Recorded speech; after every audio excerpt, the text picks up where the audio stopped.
Sekarang saya baru mengerti setelah saya sendiri menjadi orang tua. Dulu, saya bisa dibilang salah satu anak yang cukup berbakat di sepak bola.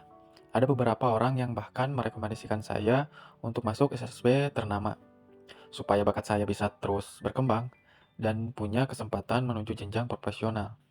Tapi waktu itu, saya justru enggan, bahkan bisa dibilang malas. Bukan karena saya tidak suka sepak bola, bukan juga karena saya tidak punya mimpi. Tapi karena di dalam pikiran saya waktu itu, saya merasa saya tidak ada atau tidak punya dukungan dari orang tua. Begitu terdengar soal biaya, bayar ini, bayar itu, saya langsung mundur. Saya takut. Takut orang tua saya tidak punya uang.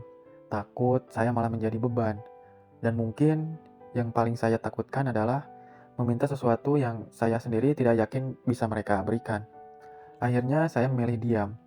Sampai akhirnya kesempatan itu benar-benar hilang. Ketika ada seleksi Danon, yang waktu itu batas usianya 12 tahun, saya sudah masuk 14 tahun. Disitulah saya merasa semuanya sudah terlambat. Saya menyerah. Dan perlahan mimpi yang dulu saya punya akhirnya pupus begitu saja. Tapi sekarang, setelah saya menjadi orang tua, saya baru sadar satu hal. Mungkin waktu itu orang tua saya sebenarnya mendukung saya. Mungkin mereka juga ingin saya berhasil. Hanya saja kami sama-sama tidak tahu bagaimana cara berkomunikasi. Saya merasa tidak didukung, sementara mungkin orang tua saya tidak pernah tahu bahwa sebenarnya saya sedang menunggu dukungan mereka. Dan sekarang saya baru mengerti. Ternyata seorang anak tidak selalu membutuhkan sesuatu yang besar dari orang tuanya. Kadang hanya dengan mengatakan, "Kamu hebat," itu saja bisa sangat berarti. Saya bahkan pernah mengatakan kalimat sederhana itu kepada anak saya beberapa tahun yang lalu. Dan ternyata sampai sekarang dia masih mengingatnya. Dari situlah saya sadar, dukungan kecil dari orang tua bisa menjadi sesuatu yang besar di dalam ingatan seorang anak. Karena anak tidak selalu membutuhkan orang tua yang mampu memberikan semuanya.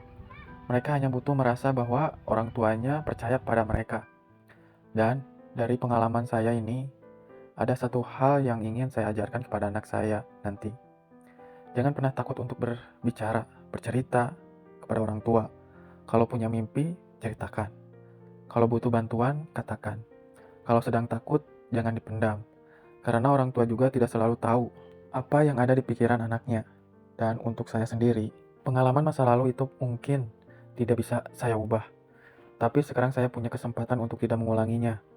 Karena ternyata menjadi orang tua bukan hanya tentang memberikan apa yang anak butuhkan, tapi juga tentang membuat mereka merasa, "Nak, kamu tidak sendiri. Papa percaya sama kamu."